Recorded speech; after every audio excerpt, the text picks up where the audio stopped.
Welcome back to a special edition of Tucker Carlson. Tonight, Inside the Issues. MS-13 is menacing cities across America, but animal rights activists on the left continue to defend them rather than question their core assumptions on immigration, the policies that made MS-13 possible. Larry Elder's a radio show host in Los Angeles, where the gang was founded, and really a fixture in L.A. and very knowledgeable in the city. We're glad to have him tonight.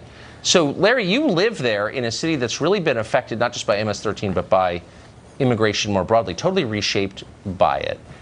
What's your perspective on this when you hear people say, you know, the president's being too hard on the gang? Right.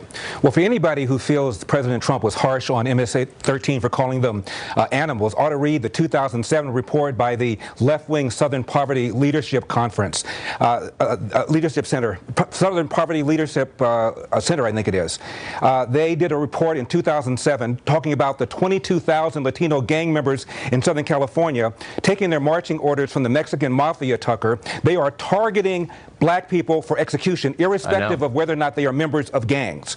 The gang cops will tell you they are doing this. Literally, you walk down the street, if you're in the wrong neighborhood, you could be targeted just because you are black. Jamil Shaw II, whose father campaigned with Donald Trump, he was murdered because he happened to be wearing the wrong colors when a Latino gang member saw him and just blew him away. The kid was not a member of a gang. He was a student. He was going to college, a football student. Got mowed down because of this gang member who targeted him just because of his race. So the people that are calling Donald Trump a bigot, you're calling Donald Trump a bigot when he's going after groups that literally are targeting black people for execution. Well, but that's exactly right. And on the East Coast, we don't have a lot of perspective on this.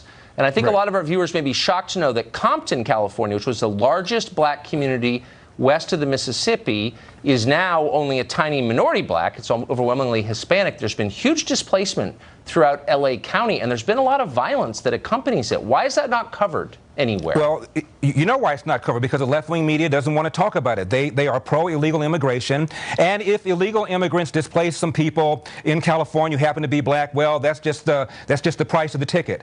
It's an absolute outrage, and one of the reasons that the population of blacks in L.A. has declined since I've been living here is because of the displacement of blacks by Hispanics, many of whom are here illegally. It's one thing to buy property legally. It's another thing to move into a neighborhood illegally and begin to change the culture of that neighborhood, which is what's happening. A group called FAIR, Tucker, estimates that in California alone, illegal immigration, primarily the money spent for education and for medical care, costs the typical Californian $25 billion every single year in this one state alone. That's unbelievable.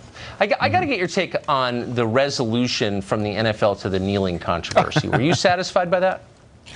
Well, I think it's a compromise. My reaction was to Steve Kerr. Steve Kerr is their coach with the San Antonio, with the Golden State Warriors in the NBA. Yeah. The NBA requires the players to stand. Steve Kerr called the new NFL policy idiotic. Well, if it's idiotic, why is it that your league is requiring players to stand? I would urge Mr. Kerr, when they have their next championship game, which is on Saturday, if he really feels this way, why don't you not only talk the talk, but walk the walk, and stay on the bench during the playing of the national anthem during this playoff game, and let's see what happens to the fans at the NBA. That's a really good. By the way, why? I mean, what is the core? I mean, I understand there are problems with the country, but it's a pretty great country. How can you support unlimited immigration? The assumption is it's such a great place, everyone wants to come here, and then attack the country. On the other hand, is if it's like the worst place ever.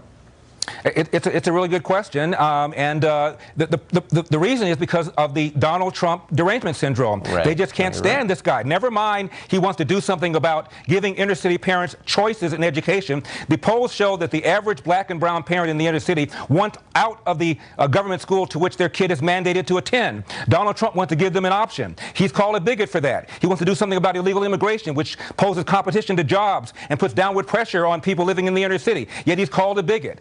It blows my mind. I know. It's demented. Larry Elder, thank you. Great to see you tonight. My pleasure.